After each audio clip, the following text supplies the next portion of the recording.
I'm Sandra Gumansing. Topping our newscast tonight, budget hearings for fiscal year 2015 began this week at the Senate, and officials from the Bureau of Information Technology were one of the first agencies testifying before senators. BIT officials defended a budget 5% less than last year's, but said they're still committed to improving services for the public despite a few setbacks. News 2's Erica Parsons has more.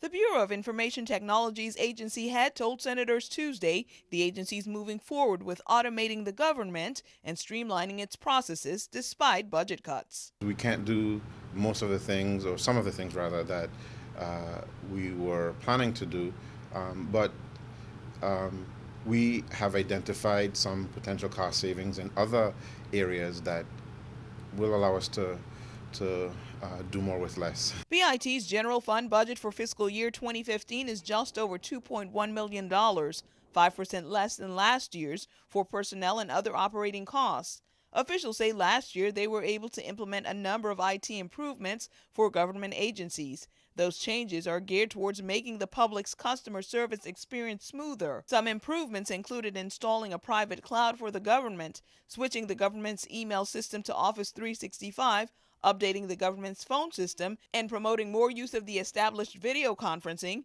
as a way to save money. BIT Director Malloy is disappointed, though, that the 911 enhancement project he thought was funded wasn't, and in fact was cut from a bill. Bill 30-338 just passed the Senate on April 19th and is on its way to Government House. The original language included a $1 million allotment for the 911 Communications Tower project, but it was dropped by the final draft. The Tower project is an essential project.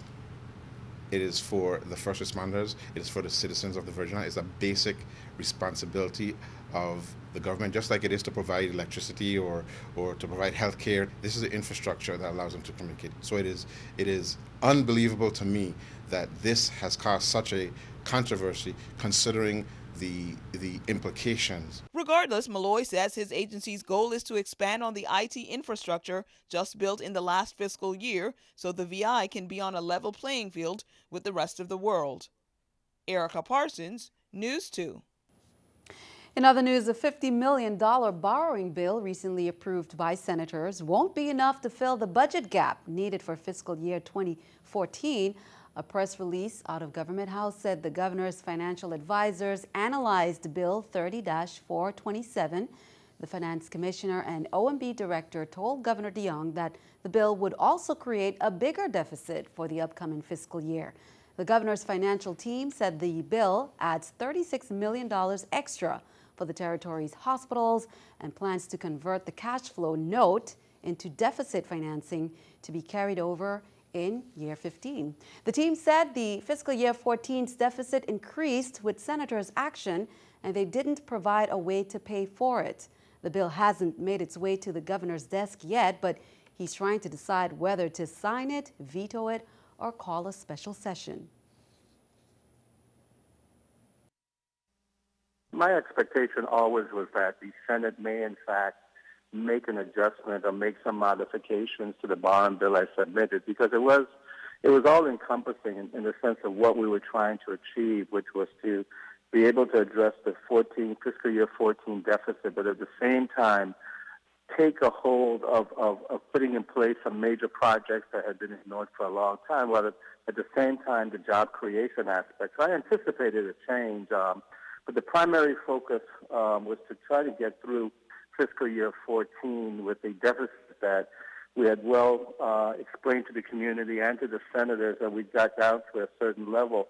However, based on the analysis that has been done for me by the Director of OMB and the Commissioner of Finance and our various team members, that the borrowing bill that the Senate passed will not address the cash flow crisis of fiscal year 14. And in fact, it only adds to the additional challenges that we have as we look at the fiscal year 15 budget that I submitted. And 15 represents a separate level of challenges with respect to revenues and expenditures.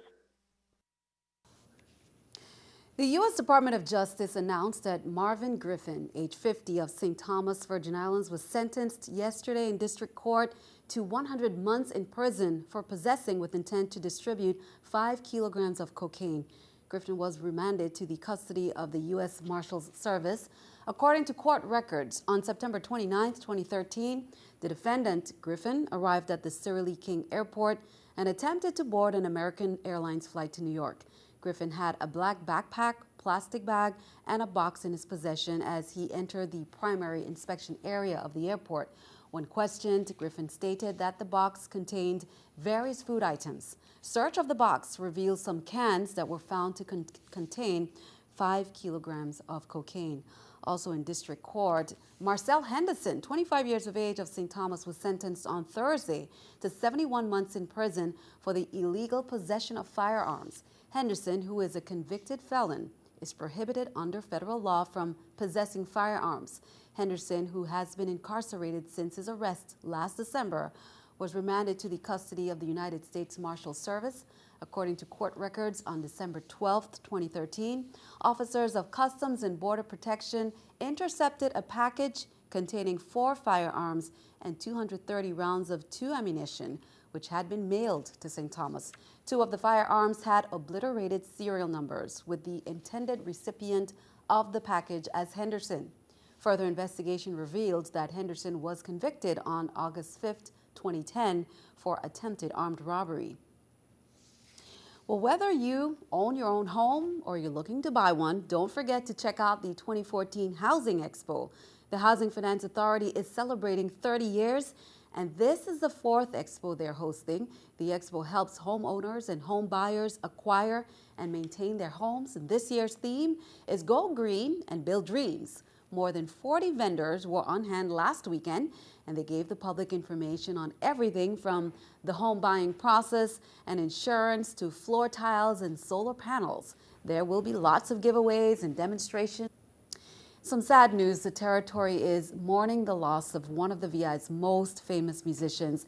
Senator Alicia Hansen said she was saddened to learn of the passing of James Brewster, or Jamesy as he was more widely known. Jamesy was leader of the scratch band Jamesy and the Happy Seven. The group is known for songs such as Ram Goat, Sardine Pan, and Wash Your Tail Light. Jamesy was born on St. Croix in 1929 and is said to be the undisputed king of scratch band music. He performed all over the Caribbean as well as in Europe and had a career that spanned more than 50 years. Hansen expressed her sympathies to his family and friends for their loss. He will be missed. Condolences to Jamesy's family on behalf of all of us here at CBS TV2. Turning our attention overseas, there's word today that the U.S. is flying armed drones over Iraq. Charlie D'Agata reports from Baghdad on the battle to stop the insurgency. A preacher representing Iraq's top Shiite cleric delivered a message of political unity during Friday prayers.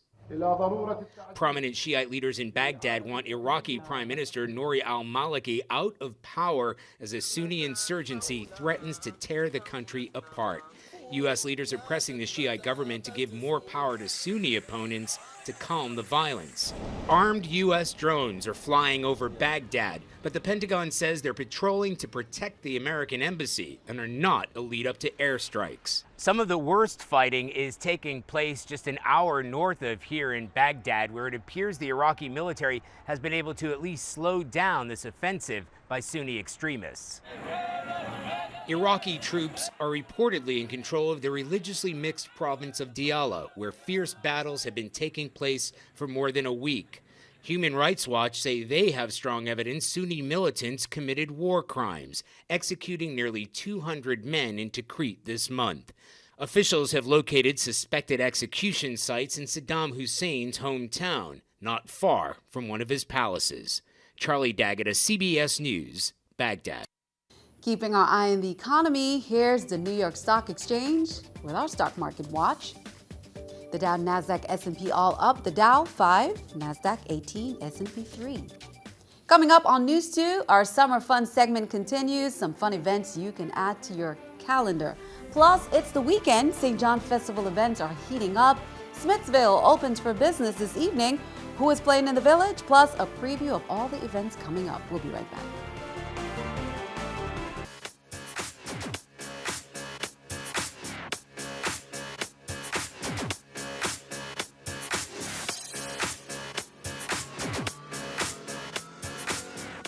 Well, celebrate fisheries, heritage, and culture. You can cast out the net and reel in some big ones this Saturday.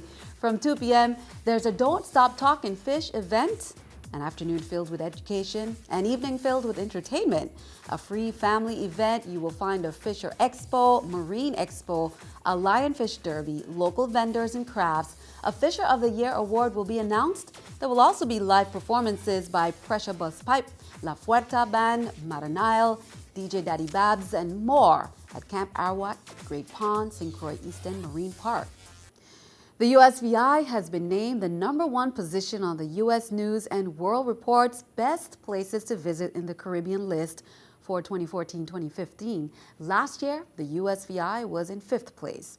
Now, if you click on U.S. News and World Report, then Travel, then Caribbean, you will see USVI up top, then Cayman Islands, St. Kitts Nevis, Barbados, St. Martin, then St. Lucia at number 6. Although the territory has consistently claimed a spot among the best, this is the first time it scored the #1 position.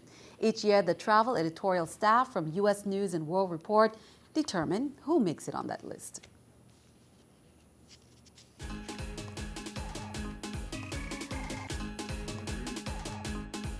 And of course, St. John Festival 2014 fun continues this evening. Many are hopping on the ferry to head over for the Festival Village opening and ribbon cutting ceremony at 7 p.m. in Cruise Bay.